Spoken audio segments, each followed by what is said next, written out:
He is not a captain material. کپتان کا کام ہوتا ہے کہ پوری ٹیم کو یکجا کر کے رکھی، ایک نہیں 3 ٹیمیں کھیل رہی۔ پلیئرز صبح میچ ہے اور راتوں کو 2-2 ڈھائی بجے تک باہر گھوم رہے ہوتے ہیں۔ اس ورلڈ کپ میں جب اہم مواقع بھی تھے اس وقت بھی کھلاڑی اپنی بیگمات کو گھما پھرا رہے ہوں، شاپنگ کرا رہے ہوں۔ ایک ٹرم سامنے آئی پلیئر پاور کی، 76 کی غالباً بات ہے، اس وقت بھی ٹیم کا اور کرکٹ بورڈ کا جھگڑا ہو گیا تھا۔ پلیئر پاور کے نتیجے میں عمران خان آپ کو کپتان ملا۔ پاکستان کی ٹیم نہیں تھی، یہ ٹیم جو تھی وہ وہاب ریاض صاحب کی تھی۔ سرجری کار کون رہا ہے جس نے یہ ساری خرابیاں خود کی ہوئی ہیں۔ ابھی ریسنٹلی بابر پر بھی الزام لگا، ایک جرنلسٹ ہے، انہوں نے بڑا منہ کھول کر الزام لگایا کہ بابر اعظم کے پاس یہ گاڑی کہاں سے آ گئی ہے۔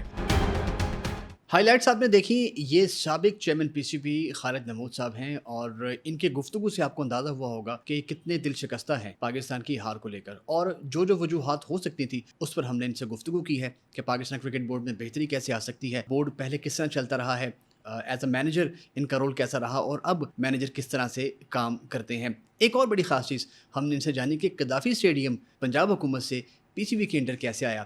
تو یہ تمام باتیں سننے کے لیے، دیکھنے کے لیے، جاننے کے لیے ہمارے اس پوڈ کاسٹ کو آخر تک ضرور دیکھیے گا۔ اچھا سر، ابھی سنس یو ہیو بین رہے ہیں چیئرمین پی سی بی، اور ابھی جو حالات کرکٹ ٹیم کے چل رہے ہیں ورلڈ کپ کے بعد جو بنے ہیں، پہلا سوال یہ ہوگا آپ سے کہ بابر اعظم کی کپتانی پر بڑے سوال اٹھ رہے ہیں، اٹھتے رہے ہیں اور اٹھ بھی رہے ہیں، اور آپ نے کہا تھا کہ he is not a captain material, اس پر آپ کیا کمنٹ کریں گے؟ جی دیکھیں، میں نے، آپ ٹھیک کہہ رہے ہیں، 1-2 دفعہ ایسی بات کی تھی۔ وجہ اس کی یہ ہے کہ 2-3 خوبیاں ہونی چاہیے کپتان میں۔ ٹھیک ہے۔ پہلی خوبی تو یہ ہونی چاہیے کہ وہ کپتان نظر آئے، مطلب پتہ چلے کہ اس کا کنٹرول ہے ساری ٹیم پہ، گراؤنڈ پہ، ساری چیز۔ میں نے عمران خان کی کپتانی دیکھی ہے، بہت خوبصورت انداز تھا، وہ کامیاب ہو گیا ہے اسی وجہ سے، میرا خیال ہے کہ وہ فیلڈ کی جو پلیسنگ کا مثلا انداز تھا نا، اگر فرض کرو آن سے آف کو جانا ہے، بڑا لمبا فاصلہ ہوتا ہے، تو اس کا صرف ایک اشارہ ہوتا تھا کہ تم ادھر آ جاؤ ادھر، اور کوئی شاؤٹ نہیں، کوئی چوچا، بڑے اچھے جیسچرس ہوتے تھے۔ وہ ایک انداز، اور اس سے سمجھ آتی ہے کہ یہ جو انسان ہے، جو کپتان ہے، اس کی مکمل کمانڈ ہے اور انڈرسٹینڈنگ ہے ٹیم کے ساتھ۔ تو مجھے بابر میں بہت اچھا کھلاڑی ہے، لیکن یہ چیز سمجھ نہیں آتی تھی، نظر نہیں آتی تھی۔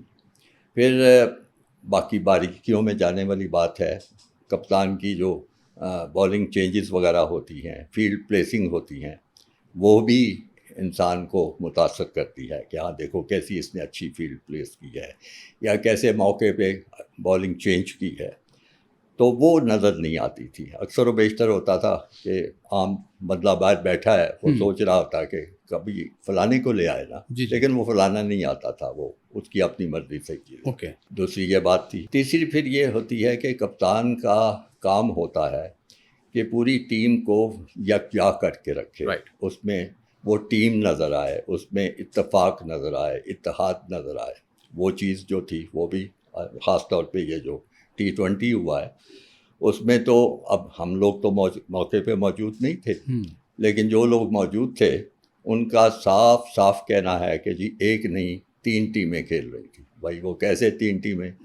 ایک بابر اعظم کی ٹیم کھیل رہی تھی، ایک وہ شاہین افریدی کی ٹیم کھیل رہی تھی، ایک وہ جو باقی تھے لوگ جیسے وہ عماد وسیم، اور یہ ایک تیسری ٹیم کھیل۔ اللہ جانے یہ درست ہے یا نہیں درست ہے، لیکن تاثر تو اب یہی چاہ رہا ہے۔ تاثر تو ملا۔ اور چوتھی چیز یہ ہوتی ہے کہ کپتان جو ہے وہ اپنی ٹیم کے حوصلے بلند رکھتا ہے، ان کے جذبات کو بھڑکاتا ہے، یعنی جذبات کو بھڑکانے سے مراد ان میں جیتنے کا ایک جذبہ پیدا کرتا ہے۔ اس کی پھر مثال عمران سے ہی دینی پڑے گی۔ 92 کے ورلڈ کپ میں آسٹریلیا نہیں گیا تھا، روزے تھے، حالانکہ مجھے دعوت تھی کہ جائیں، تو میں نہیں گیا تھا، لیکن جو موقع پہ لوگ تھے، اس کے بعد اگر ریکارڈ آپ دیکھیں نا، تو اس کے بعد جو انگلینڈ کا ایک بڑا تاریخی ٹور تھا، جس میں وہ آخری ٹور تھا جس میں پاکستان کو 5 ٹیسٹ میچ ملے تھے، تو مجھے اس ٹیم کے ساتھ بطور مینیجر بھیجا گیا۔ تو ظاہر ہے گپ شپ ہوتی ہے، کھلاڑیوں کی باتیں سننے، تو رمیز راجہ خاص طور پہ چونکہ بڑے پڑھے لکھے اور سلجھے ہوئے اور سمجھدار کھلاڑی تھے، تو وہ مجھے بتایا کرتے تھے کہ سر وہ ہماری حالت یہ تھی کہ ہر میچ کے بعد ہمارے لیے ٹکٹ بک ہوتے تھے واپس جانے کے لیے، کیونکہ ظاہر ہے وہ پول میں سے نکل سکتے تھے، کسی جگہ ہار کے نکل سکتے تھے، اور ہم بڑے مایوس، ہمارے حوصلے ٹوٹے ہوئے، کوئی بات ہی اس حالت میں، بلکہ میچ ہار کے کپتان آتا تھا ڈریسنگ روم میں، یعنی ساتھ بیٹھے ہوتے اور پھر میٹنگ ہوتی تھی،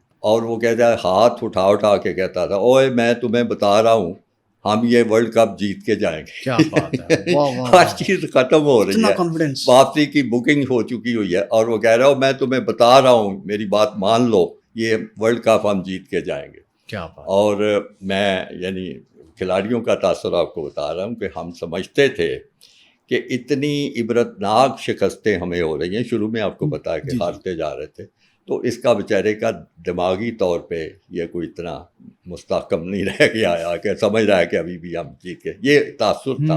اور پھر وہ ورلڈ کپ جیتا گیا تھا۔ یہ چونکہ میں نے بات سنی ہوئی تھی، تو جب وہ واپس آیا تو میں نے خاص طور پہ ملاقات بھی کی، وہ انگلینڈ کے ٹور کے لیے بھی جانا تھا، اس سے گفتگو کی، تو میں نے کہا عمران کس طرح آپ کو اتنا تھا کہ ہم جیت کے جائیں گے؟ اس نے کہا بات یہ تھی کہ میرے ذہن میں تھا کہ اس کی والدہ کا انتقال ہو چکا تھا، میرے ذہن میں تھا کہ اس کے بعد میں اپنی والدہ کے نام پہ کوئی ہاسپٹل بنواؤں گا۔ اب ہاسپٹل بنوانے کے لیے کوئی کرکٹ میں گلوری ہونی تو چاہیے، کچھ مجھے ایک ہیرو کا منصب ملے، کوئی لوگ میرے لیے کچھ پیسہ دے، تو مجھے اتنا یقین تھا کہ میں نے ماں کے لیے جو سوچا ہے وہ اللہ تعالیٰ میری مدد کرے گا، اسی لحاظ سے مجھے یقین تھا کہ ماں کے لیے جو سوچا ہے اللہ تعالیٰ وہاں بھی مدد کرے گا اور ورلڈ کپ جیت کے جائیں گے۔ میں بڑا متاثر ہوا کہ اتنا فیتھ بندے کا ہو سکتا ہے۔ کہتے نہیں میں ایسے جعلی نہیں باتیں کر رہا تھا، مجھے یقین تھا کہ اللہ تعالیٰ مجھے جیت کے بھیجے۔ تو یہ باتیں نہیں نظر آتی تھیں بابر میں، تو اس لیے شاید میں نے کہیں کہا ہو گئے کہ وہ نہیں ہے ایسا۔ اچھا سنس ابھی آپ نے ذکر کیا کہ آپ مینیجر بھی ٹیم کے ساتھ ٹریول کرتے رہے ہیں، ڈسپلن کا بڑا سر مسئلہ آتا ہے۔ ابھی ہم نے ریسنٹلی رپورٹس بھی، کچھ خبریں بھی سامنے آئی ہیں کہ پلیئرز صبح میچ ہے اور راتوں کو 2-2 ڈھائی بجے تک باہر گھوم رہے ہوتے ہیں، ہوٹلس کی لابی میں اور کہیں پارٹیز وغیرہ میں بھی جا رہے ہوتے ہیں۔ آپ کس طرح سے مینیج کرتے تھے چیزوں کو، اور اب کس طرح ہونا چاہیے؟ آپ نے بڑا ٹھیک اس بارے میں سوال پوچھا ہے۔ ڈسپلن سے پہلے ایک اور چیز اہم ہوتی ہے، ٹیم کو ٹیم رکھنا، یکجا رکھنا، ان کی آپس میں جو رنجشیں ہیں ان کو ختم کرانا۔ یہ جو 92 کے ٹور کی میں بات کر رہا ہوں، تو اس میں آپ کو پتہ ہے کہ عمران کپتانی سے دستبردار ہو گئے تھے اور جاوید میاں-داد کپتان بنے تھے۔ آپ کو یہ بھی یاد ہوگا کہ اس ٹیم میں وسیم اکرم جیسے کھلاڑی تھے، اور وسیم اکرم جو ہے وہ بہت ہی شیدائی ہے عمران کا، یعنی ہر بات میں اس کا حوالہ دیتا۔ تو جاوید میاں-داد کو کچھ ذہن میں یہ بات آ چکی تھی کہ یہ عمران کا بندہ ہے، یعنی اب آتی تھی وہ۔ تو پہلا میرا خیال ہو رہا تھا ون ڈے کا میچ، یا پہلا تھا یا دوسرے، یا بعد نہیں، اوول کا میچ تھا، اور ٹیم جو ہے وہ وقت پہ پہنچ جاتی ہے۔ آپ کو پتہ ہے 11 بجے ان کا میچ شروع ہوتا تھا، تو ٹیم 9 بجے ہوٹل سے نکل جاتی تھی۔ تو اب مینیجر کو تو کوئی مجبوری نہیں ہوتی کہ وہ 9 بجے نکلے، تو میں عام طور پہ کوئی 10 بجے 10:15 بجے نکلتا تھا، اور جا کے میزبانوں سے ملاقات، ادھر ادھر، تو پھر ڈریسنگ روم میں پہنچتا تھا۔ تو اس جس ون ڈے میچ کی میں بات کر رہا ہوں، اوول کا مجھے یاد ہے، تو میں پہنچا تو وہاں پہ میدان جنگ کا منظر مجھے نظر آیا۔ ایک طرف جو ہمارے کرکٹ کے کوچ تھے انتخاب، وہ سر جھکا کے بیٹھے ہوئے تھے، دوسری طرف جاوید میاں-داد برا بھلا سب کو کہہ رہا تھا، اور تیسری ایک کونے میں بیٹھا ہوا وسیم اکرم سارے لوگوں کو گالیاں دے رہا تھا، لٹرلی ایسا منظر بنا۔ میں تو باوجود اپنی سارے تجربے کے ہر چیز کے کچھ خوفزدہ سا ہو گیا۔ میں نے انتخاب سے پوچھا کہ کیا ہوا ہے؟ کہتا ہے سر کچھ نہیں ہوا، بس یہ وسیم نے صبح آ کے ڈکلیئر کیا ہے کہ وہ میچ نہیں کھیل سکتا کیونکہ اس کے پاؤں میں تکلیف ہے۔ اور یہ جو ایکسپلینیشن ہے وہ جاوید میاں-داد نے قبول نہیں کی، اور وہ یہ کہہ رہا ہے کہ یہ بہانے کر رہا ہے، اور یہ چاہتا نہیں ہے کہ میں میچ جیتوں یا کامیاب ہوں. یعنی اوکے. اس کی وفاداری جو ہے وہ کہیں اور ہے. سابقہ کپتان کے ساتھ ہے. وہ کھلم اب میں نے سن لی سارا کچھ. میں نے وسیم سے جا کے پوچھا کہ کیا مسئلہ ہے, تم کھیل کیوں نہیں رہے گا؟ انہوں نے اپنا پاؤں آگے کیا, سر یہاں پہ مجھے بڑی تکلیف ہو رہی ہے, ہلکا سا سرخ بھی ہوا تھا سارا کچھ ہے. وہ میں نے ان کو بتایا ہے اور کوئی بات میری کا یقین کرنے کو تیار نہیں. اب میں کیا کروں, میرے پاس تو ایسی میری سخت نہیں ہے میں کھیل سکتا. میں نے کہا ٹھیک ہے. تو میں جاوید اور انتخاب کو اکٹھا کیا. انتخاب کو بھی تھوڑا سا میں نے سخت بات کی. میں نے کہا تم یہاں بیٹھے ہو اور ان کی لڑائی ہو رہی ہے تو تم کس بات کے ہو کوچ کے, تم اکٹھا نہیں سر. کہتا ہے میں نے سمجھایا لیکن نہیں. میں نے جاوید میاں داد کو کہا کہ تم کوئی بات نہیں, وہ نہیں کھیل سکتا تو تم اس کی بات کو فی الحال سچ سمجھ لو اور میں ذاتی طور پہ دیکھوں گا کہ کیا صورتحال ہے. تم آرام سے باقی ٹیم لے کے جاؤ اور ذہن میں سے نکال دو کہ یہ کوئی بہانہ کر رہا ہے, تم اپنی کھیل پہ توجہ کرو. بہرحال تسلی کرا کے اس کو میں نے گراؤنڈ میں بھجوا دیا. ٹیم اناؤنس ہو گئی اور چلے گئے. اس کے بعد میں نے کرامویل ہاسپٹل میں فون کیا کہ ہمارا ایک بڑا کی پلیئر جو ہے اس کا مسئلہ ہے تو اس کو میں بھجوانا چاہتا ہوں. انہوں نے کہا جی آ جائیں, ہمارا ان سے پہلے ہی بندوبست تھا. اب وہ چلنے کے لیے ٹیکسی منگوا گئی. وسیم کا خیال تھا کہ کوئی فزیو یا کوئی ساتھ اس کے جائے گا. میں نے فزیو کو کہا تم یہیں ٹھہرو, میں خود جاؤں گا. صحیح ہے. اب وسیم بس کوائٹ امبیرس کہ سر آپ کہاں جائیں گے. میں نے کہا دیکھو تمہارے پہ ڈپینڈ کرتا ہے ہمارا سارا ٹور. تو مجھے تمہاری انجری کا اتنا خیال, یعنی اس کی اہمیت بنانی تھی نا, دکھانا تھا. انجری کا اتنا خیال ہے کہ میں خود جا کے چاہتا ہوں تمہارا. ویسے سچی بات کروں مجھے کرنی نہیں چاہیے. اصل میں یہ تھا کہ میں دیکھنا چاہتا تھا واقعی ایسے بہانہ کر رہا ہے. میں نے کہا مجھے تم میرے کی پلیئر ہو, تمہارے بغیر یہ ٹور نہیں ہو سکتا, تو اس لیے میں جانا چاہتا ہوں اور خود میں چاہتا ہوں کیونکہ ہاسپٹل ہو سکتا ہے صحیح طرح تمہیں خیال ہے. بہرحال میں باتیں کر کے اس کو ساتھ بٹھا کے اچھی باتیں کرتے ہوئے ہم کرامویل میں چلے گئے. جاتے ہی ہم نے ان کو نوٹیفائی کیا ہوا تھا فوراً انہوں نے ایکس رے وغیرہ کر دیا. ایکس رے کی منٹوں میں رپورٹ بھی آ گئی اور رپورٹ یہ آئی کہ اس کا وہ ہے ہیئر لائن فریکچر. وہ بڑا یعنی ہڈی ٹوٹی نہیں ہوتی لیکن اس میں کوئی لکیر سی آ جاتی. ہیئر لائن فریکچر ہے اور یہ درد کی شکایت بالکل ٹھیک کرتا ہے. اس کو ہمیں بینڈیج کر کے تو 8-10 دن آرام دینا پڑے گا. بڑی افسوسناک خبر تھی لیکن یہ بات اس کی درست ثابت ہوئی کہ وہ تکلیف ہے. وہ میں نے اس کو سارا جو علاج تھا کروایا. جو آپ کو پتہ ہے کتنی ہائٹ ہے وسیم اکرم کی, لمبا چوڑا نوجوان, اور پھر بیچارہ کرچز کے سہارے باہر نکلا. وہ بینڈیج کروا کے اس کو ہوٹل پہنچایا سارا کچھ, اور میں نے کہا کہ تم آرام کرو, کوئی مسئلہ نہیں سارا کچھ. تو اس نے کوئی ایک دوست کے جاننے والے تھے, اس کا ذکر کیا کہ جی میں اپنے بلا لوں دوست. میں نے کہا جس کو مرضی بلاؤ, تمہیں کھلی چھٹی ہے, یو ریلیکس. اور یہ واپس جا کے پھر میں نے جو کچھ کیا کوچ کے ساتھ اور کپتان کے ساتھ, وہ آپ میرے جذبات سمجھتے ہیں. میں نے کہا تم لوگوں نے ٹیم کیا کھلانی ہے اگر ایک دوسرے پہ اس طرح شک کا اظہار کرتے رہو گے. سارا میں چیک کر کے آیا ہوں, ہیئر لائن فریکچر سارا.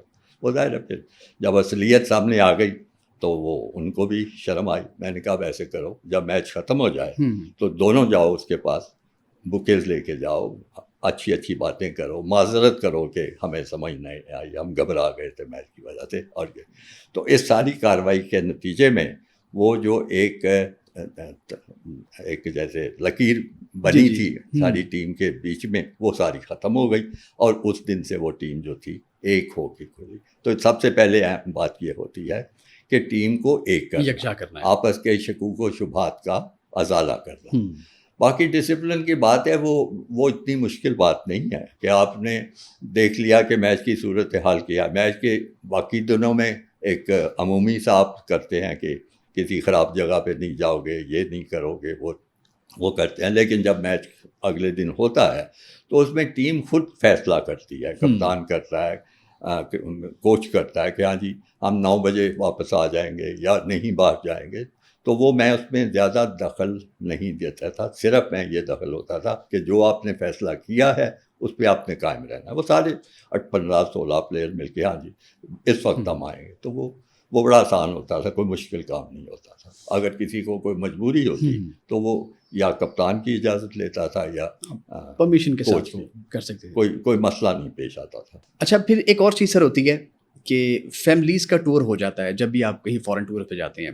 ابھی بھی ہم نے اس ورلڈ کپ میں بھی دیکھا کہ ایک سبھی پلیئرس کی فیملیز، بابر اعظم کے پیرنٹس، اس کے بھائی اور باقی بھی پلیئرس کی فیملیز، بال بچے سارے ساتھ تھے. آپ کے دور میں بھی ایسا ہوتا تھا؟ فیملی ساتھ جایا کرتی تھی؟ اس زمانے میں کرکٹ بورڈ کی جو پالیسی تھی وہ فیملیز کی اجازت نہیں دیتے تھے. میں بھی اسی پالیسی کے تحت گیا تھا، لیکن وہاں وہ پھر 5 مہینے کا ٹور تھا اور ظاہر ہے ساری فیملیز کا دل کرتا تھا کہ ہم بھی جائیں اور کرکٹ بھی دیکھیں، شاپنگ بھی کریں، اپنے گھر والے سارے اکٹھے بھی ہو جائیں. تو اس پہ پوری بحث ہوئی، گفتگو ہوئی. تو میں نے کہا بھائی یہ پالیسی ہے. انہوں نے کہا دیکھیے وہ ہم اگر اس پہ پالیسی پہ گامزن رہتے ہیں تو اس کے فائدے کی بجائے نقصانات زیادہ ہوں گے. میں نے کہا کیا نقصانات ہوں گے؟ کہنے لگے کہ بات یہ ہے کہ ہماری ساری توجہ جو زیادہ ہوگی نا وہ وطن میں ہوگی کہ ہمارے گھر والوں کے معاملات کیا ہیں، بیگم کی مشکلات کیا ہیں، بچوں کے مسائل کیا ہیں. اگر وہ ہمیں اجازت مل جائے، بیگم اور 1-2 بچہ جس نے بھی آنا ہے وہ آ جائے، تو اب ہماری نظروں کے سامنے ہوگا، ہم زیادہ پرسکون ہوں گے اور پھر ہم کرکٹ پہ بھی فوکس کر سکیں گے. صحیح ہے. یہ جائز بات ہے کہ جب کرکٹ میچ ہو رہا ہے، کروشل میچ ہے، اس میں ہم فیملیز کو نہ توجہ دیں. لیکن وہ کمرے میں ہوں گی، ہم اپنے وقت پہ اٹھ کے پریکٹس بھی کریں گے، میچ پہ بھی جائیں گے اور ہمارا دھیان یہ ہوگا کہ سب ٹھیک ٹھاک ہے. تو مجھے ان کی یہ بات جو تھی وہ ٹھیک لگی. اور پھر ہم نے ایک فارمولے کے تحت کہ اتنے پلیئروں کی فیملیز آ جائیں اور ان کا یہ پروٹوکول ہوگا، میچ کے دنوں میں بالکل کوئی نہیں، اس میں باہر نہیں جائیں گے کوئی. انہوں نے فیملی نے جہاں جانا ہے وہ گھومے پھرے، ان پہ کوئی مسئلہ نہیں ہے وغیرہ وغیرہ. تو وہ میرا خیال ہے اس پہ کوئی بڑا سخت رویہ اپنانے کی ضرورت نہیں ہے. ہاں اگر ایسی نوبت آ جائے جیسے کہ اس ورلڈ کپ میں بتایا جا رہا ہے، اب پھر میں بات کر رہا ہوں میڈیا سے پڑھی ہوئی، کہ جس میں وہ جب اہم مواقع بھی تھے اس وقت بھی کھلاڑی اپنی بیگمات کو گھما پھرا رہے ہوں، شاپنگ کرا رہے ہوں، اس کو میں انڈورس نہیں کرتا. اس کی میں سمجھتا ہوں کہ کوئی اس کا نہیں ہونا چاہیے ایسا معاملہ. بالکل کھلاڑی کو اپنی کھیل پہ یکسو ہونا چاہیے. ہاں جب فارغ ہے، کوئی خاص نہیں ہے، 2-4 دن آتے ہیں بیچ میں، اس میں بے شک نکلیں چاہے آئیں، لیکن اس کا فائدہ یقیناً ہوتا ہے. پھر ایک اور چیز آپ کو بتا دوں کہ باہر نکلے ہوں، ہوٹل کا شاندار کمرہ ملا ہو تو آوارہ گردی کی بھی بڑی گنجائش ہوتی ہے. تو مقامی طور پہ بھی کچھ نہ کچھ معاملات ہو سکتے ہیں. تو اس لیے فیملی جو ہے وہ بلکہ وہ فیملی کرکٹ بورڈ کے حصے کا کام کر دیتی تھی، ان کو سیدھا ناک کی لکیر پہ چلاتی تھی. تو مجھے تو وہ فائدہ مند بات نظر آتی تھی. اچھا ابھی ایک کنٹروورسی سر بھی ایوالو ہوئی کہ محمد حفیظ جو کہ بھی ایکس پلیئر بھی ہیں پاکستان کے، اور وہ ریسنٹلی بھی ٹیم ڈائریکٹر رہ چکے ہیں. جی. اور ڈیورنگ آسٹریلین ٹور وہ کہتے ہیں جی کہ میں نے کچھ پلیئرس کو سوتے ہوئے پایا ڈریسنگ روم میں ڈیورنگ دا ٹیسٹ میچ. تو میں نے پھر یہ فیصلہ کیا کہ میں ان پر فائن امپوز کروں گا $500 ایچ پلیئر. اور اس کا اظہار انہوں نے بھی ریسنٹ ایک انٹرویو میں پوڈ کاسٹ میں بھی کیا. آپ کیا سمجھتے ہیں، آپ کے دور میں کبھی ایسا کوئی واقعہ رپورٹ ہوا کہ پلیئر سو رہی ہوں ڈیورنگ دا میچ اور جو مینیجر ہو یا ڈائریکٹر ہو اس کو ایسی نوبت آئی ہو فائن وغیرہ کرنے کی؟ نہیں، ایسی نوبت نہیں آئی. میں تو کوشش کرتا تھا کہ ایسے حالات پیش نہ آئیں جس میں سزا دینی پڑے. یعنی میری اپروچ یہ ہوتی تھی کہ آپ ایسے حالات پیدا ہی نہ ہونے دیں. اب سونے کی آپ بات کر رہے ہیں تو اس کا مطلب یہ ہے کہ رات کو ان کی نیند پوری نہیں ہوئی. بڑی سیدھی سی بات. چاہے وہ کہیں بیٹھ کے گپ شپ کرتے رہے ہیں، چاہے کچھ، اس کا مطلب ہے کہ جو آپ نے کرفیو نافذ کرنے کی کوشش کی ہوگی وہ کرفیو نافذ نہیں ہوا ہوا. ورنہ آپ تصور کر سکتے ہیں کہ بندہ 9-10 بجے آ جائے اور آپس میں ان کا رابطہ ختم ہو جائے، کمرے میں سونے کی ان کو مکمل سہولت ہو اور وہ اٹھ کے دن کو ڈریسنگ روم میں سو رہے ہوں. تو یہ تو بڑی عجیب سی بات ہے. اس کا مطلب یہ ہے کہ جو مینجمنٹ نے جو انتظام کرنا تھا، جو ان کی نگرانی کرنی تھی، جو قاعدہ قانون ان کے لیے بنایا تھا، اس پہ عمل نہیں ہو رہا تھا، تو پھر آپ ان کو فائن کر کے کیا ثابت کرنا چاہتے ہیں؟ وہاں کوتاہی ہوئی تھی، اس کا نوٹس لینا چاہیے تھا. ہاں، جو آپ نے مس مینیج وہاں پر کیا چیزوں کو، کہ آپ نے دھیان نہیں دیا لڑکوں دھیان کے نہیں اوپر، کیا گیا اور اب آپ ان پہ اور فائن سونے کی پوچھ رہے نوبت آ گئی. میرا اشارہ اس طرف ہے. ہیں. ٹھیک ہے. اچھا، ایک اور چیز ہے کہ ابھی ریسنٹلی ہم دیکھ رہے ہیں، جب 2023 کا جو ورلڈ کپ ہوا انڈیا میں ریسنٹلی، اس میں بھی پاکستان خیر ہار گیا، پہلے باہر ہو گیا. اس میں ایک چیز بڑی ایوالو ہو کر سامنے آئی کہ جو سینٹرل کانٹریکٹ کے معاملات تھے، اس میں ایک ٹرم سامنے آئی پلیئر پاور کی، کہ انہوں نے آپ کہہ لیں کہ گلے پر انگوٹھا رکھ کے تو وہ بورڈ سے سائن کروائے، اور ٹرپلٹ ان کی جو وہ تھی سیلریز وہ بڑھ گئیں. پلیئر پاور آپ کے دور میں رہی ہے کبھی، اور یہ ہونی چاہیے؟ میرے خیالات اس معاملے میں بھی بڑی فرق ہوں گے آپ کو. اوبیسلی. ہاں، بڑے بڑے انقلابی قسم کے خیالات. مجھے کہا جاتا ہے، بلکہ میڈیا کے اکثر جو آپ جیسے اینکر بات کرتے ہیں، کہ آپ سے زیادہ پلیئر فرینڈلی کوئی نہیں دیکھا سارے کے. میری شروع سے ہی یہ سوچ رہی ہے، اور اس کا آغاز ہوتا ہے 70 کی دہائی سے. آپ کو پتہ ہوگا کہ میں کرکٹ ایڈمنسٹریشن سے میری وابستگی 50 سال سے زیادہ ہے. میں عبدالحفیظ کارزا صاحب ہمارے جو چیئرمین تھے اور بہت بڑی شخصیت تھے، ان سے زیادہ میں سمجھتا ہوں کرکٹ کی خدمات بطور ایڈمنسٹریٹر اور کسی کی نہیں. یہ موجودہ قذافی اسٹیڈیم میں اس کا سیٹ اپ، ہر چیز، یہ قذافی اسٹیڈیم پنجاب حکومت کا تھا. جی انہوں نے کرکٹ بورڈ کے لیے لیا تھا، اس کی بھی بڑی دلچسپ داستان ہے. تو وہ بہت ہر معاملے میں باریکی سے دیکھتے تھے اور سمجھتے تھے. آپ کو اگر تاریخ اس زمانے کی یاد آئے تو 76 کی غالباً بات ہے، اس وقت بھی ٹیم کا اور کرکٹ بورڈ کا جھگڑا ہو گیا تھا، معاوضوں پہ جھگڑا ہوا تھا. اور جس میں جو سینئر پلیئر تھے، اس میں مشتاق محمد کپتان تھے، ان کے ساتھ ماجد خان تھے اور دوسرے سارے پلیئر. تو انہوں نے کہا تھی یہ ہمارے معاوضے زیادہ کرنے ہیں، بلکہ اب پردے کی کیا بات ہے، بات کر لینی چاہیے. کسی سینئر سابقہ کھلاڑی کو بھیجا گیا حیدرآباد میں، میں خیال ٹیسٹ میچ کوئی ہو رہا تھا، شاید نیوزی لینڈ تھا یا کون سی ٹیم تھی. تو بھیجا گیا کہ جا کے ان کو سمجھاؤ کہ یہ کوئی موقع نہیں ہے، آپ کا مطالبہ درست بھی ہو تو موقع نہیں ہے، میچ کھیلو اور اس کے بعد بات کر لیں. تو انہوں نے کہا کہ جو کھلاڑیوں سے مشتاق وغیرہ سب سے کہ دیکھو، ہم اپنے زمانے میں تو 100 روپے کے معاوضے پہ کھیل لیا کرتے تھے ملک کی خاطر. انہوں نے جواب دیا کہ آپ تو بے وقوف تھے، ہم نہیں کہتے. اچھا، یہ ڈائلاگ مجھے کارزا صاحب نے خود بتایا کہ دیکھو ان کی سوچ کیسی ہے. تو بہرحال قصہ مختصر یہ ہے. تو میں چونکہ اس وقت سیکرٹری تھا کرکٹ بورڈ کا، تو وہ یعنی ان کو سمجھانا، اپنے بڑے کو سمجھانا کوئی آسان کام تو نہیں ہوتا. تو میں نے آہستہ آہستہ تھوڑی اس کے لیے زمین ہموار کرنی شروع کی کہ آپ دیکھیے کہ دنیا میں کیا معاوضہ مل رہا ہے کرکٹرز کو. اگر آپ ہمارا کرکٹ بورڈ اتنے پیسوں کا بندوبست نہیں کر سکتا تو وہ تو کرکٹ بورڈ کا نقص ہے نا، وہ ہمیں کرنا چاہیے وغیرہ وغیرہ.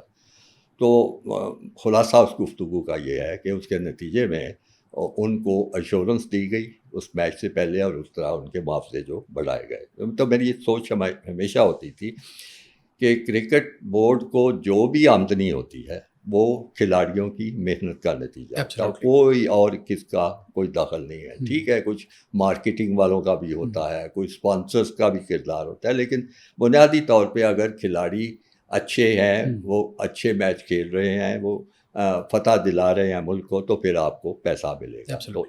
تو پیسہ سارا ان کا حق ہے. میری یہ سوچ ہوتی تھی کہ جو کرکٹ بورڈ میں آفیشیل بیٹھے ہیں ان کو تو جتنا بھی بے شک آپ کم کرنا چاہیں کر لیں، ان کو کمی نہیں ہونی چاہیے، کیونکہ کتنا کریئر ہے کھلاڑی کا، 5 سال 10 سال 12 سال، اس کے بعد وہ ختم ہو جانا ہے.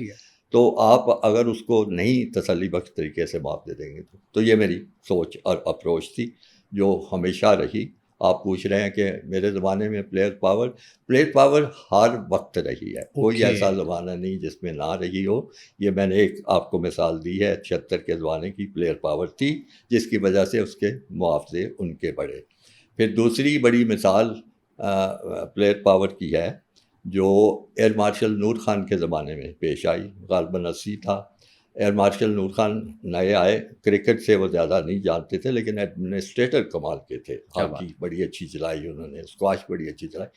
تو انہوں نے آ کے دیکھا کہ سب سے اچھا کھلاڑی کون تھا. انہوں نے ان کو بتایا گیا کہ جاوید میاں دار. وہ جاوید میاں دار نئے نئے آئے تھے, اب بڑے شاندار بیٹسمین تھے. تو انہوں نے کہا اس کو کپتان بنا دیا. اچھا, کپتان بنا دیا. ٹھیک ہے. اب یہ انہوں نے نہیں جاننے کی کوشش کی کہ کرکٹ کی اپنی روایات ہوتی ہیں, اس میں سینیارٹی ایک بہت بڑا اصول ہوتا ہے جو وہ نظر انداز کر گئے اور وہ بن گئے. تو وہ پھر بغاوت ہو گئی ٹیم میں, کھیلنے سے انکار کر دیا. سارے 8 9 10 کھلاڑی اکٹھے ہو گئے, سارے کے سارے تقریباً 11 کھیلنے والے تھے, اس میں سے 9 ضرور کے اکٹھے تھے, شاید 10 بھی اکٹھے ہو. صرف ایک کھلاڑی تھا جو بیچارہ کرکٹ بورڈ کے کہنے پہ تو جو بھی ٹیم بنی کھیل گیا تھا, اس کا نام تھا اقبال قاسم. اور وہ بعد میں بیچارہ اپنے کیریئر سے جتنا اس کو کھیلنا چاہیے تھا اس سے کم کھیلا اسی وجہ, کیونکہ باقی کھلاڑی ناراض ہو گئے کہ تم ہمارے ساتھ چلنے کی بجائے ہوتے تھے. تو اس پلیئر پاور کا نتیجہ یہ نکلا. پھر نور خان صاحب جو کہ بڑے اچھے ایڈمنسٹریٹر تھے, انہوں نے پوچھا کہ بھائی مسئلہ کیا, ان کو بتایا یہ مسئلہ ہے. انہوں نے کہا اچھا یہ مجھے پتہ نہیں تھا. تو جس کو یہ سمجھتے ہیں سینئر موسٹ ہے اس کو بنا دیتے ہیں. سینئر موسٹ اور کھلاڑی تھے, تو انہوں نے مل کے جو نام تجویز کیا وہ عمران خان کا تھا, جس کے نتیجے میں اس پلیئر پاور کے نتیجے میں عمران خان آپ کو کپتان ملا, ورنہ کرکٹ بورڈ جو تھا وہ نہیں بنا رہا تھا. تو یہ پلیئر پاور جو ہے یعنی اس ملک میں کم از کم پاکستان میں, شاید اور ملکوں میں بھی ہوتی ہوگی, تو اس کے فائدے بھی ہوئے ہیں جو میں آپ کو مثال دے کے بتا رہا ہوں. پہلے معاوضوں کی شکل میں, پھر یہ کپتان ایک اچھا ملا, اور بعد میں بھی 1 2 ایسے موقع آئے. کئی دفعہ ہوتا ہے کہ آپ کا جو ادارہ ہے جو چلانے والا وہ صحیح فیصلہ نہیں کر سکتا, تو پھر ایک مجبوری ہو جاتی ہے کہ پلیئرز کو اس بارے میں احتجاج کرنا پڑتا ہے. اچھا, اسی پلیئر پاور سے منسلک کروں گا اگلا سوال. جو کیری پیکر لیگ ایک ہوئی تھی اس دور میں, وہ بھی اسی کا نتیجہ تھی پلیئر پاور کا ہی؟ نہیں, وہ پلیئر پاور تو آپ اس طرح اس کو نہیں کہہ سکتے کہ جیسے آج کل لیگز وغیرہ ہوتی ہیں تو کھلاڑی جو ہوتے ہیں کہ جی ہم کھیلنا چاہتے ہیں, وہ کھیلتے ہیں. سارے دنیا میں رواج ہے کھلاڑی کھیلا. اس زمانے میں وہ ایسی چیزیں نہیں تھیں. کیری پیکر وہ پہلا شخص تھا جس نے بڑے پرکشش معاوضوں کے عوض وہ کھلاڑیوں کو بک کیا اور کھلانا شروع کیا. اس میں غیر اخلاقی یا غیر قانونی یہ بات تھی کہ کھلاڑیوں کو اپنے کرکٹ بورڈ سے پوچھنا چاہیے تھا, اجازت لینی چاہیے تھی کہ ہم اس کے ساتھ این او سی جس کو آپ کہتے ہیں, این او سی کہہ لیں کہ ظاہر ہے کہ وہ اپنے ملک کے کھیلنے کے لیے ساتھ ملک کے لیے کھیلنے کے لیے پابند ہوتے ہیں. تو وہ انہوں نے خیال نہیں کیا, اور اس کے باوجود انہوں نے اپنا کیری پیکر سے معاہدے کیا اور وہاں سے کھیلنا شروع کر دیا. اس میں ایک غیر اخلاقی چیز آ جاتی تھی کہ صرف پیسے یعنی پیسہ اور ملک کے لیے کھیلنا, آپ دونوں میں سے کس کو ترجیح دیں گے. ترجیح اصولاً ہونی چاہیے ملک کے لیے, لیکن انہوں نے پیسے کے لیے ترجیح دی, اور اس وجہ سے پھر ان کو برا بھلا بھی کہا گیا. بلکہ صرف ایک کرکٹ بورڈ تھا جس نے دوبارہ ان کھلاڑیوں کو واپس نہیں لیا. ان کا اصولی موقف رہا وہ انگلش کرکٹ بورڈ تھا. ایک کھلاڑی بھی جو تھا جو کیری پیکر کے لیے کھیلا اس کو انہوں نے واپس نہیں لیا. پہلے آسٹریلیا نے بھی کافی حد تک گیا. البتہ پاکستان نے چپ چاپ جتنے 6 7 8 کھلاڑی تھے سب کو واپس لے لیا.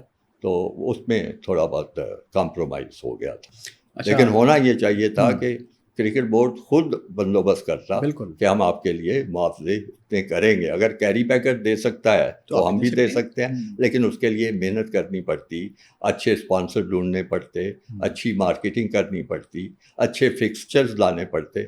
تو وہ ہو نہیں رہا تھا اس وقت. اچھا, ایک چیز سنس آپ کافی پلیئر فرینڈلی بھی رہے ہیں, محمد عامر نے جب ریڈ بال کھیلنے سے انکار کیا تھا تو اس کے ساتھ بڑا ایک عجیب سا رویہ ہوا, اور وہ دل برداشتہ ہو کر اس نے پھر کرکٹ ویسے کوئٹ کر دی, اور اب اس کا کم بیک ہوا ہے.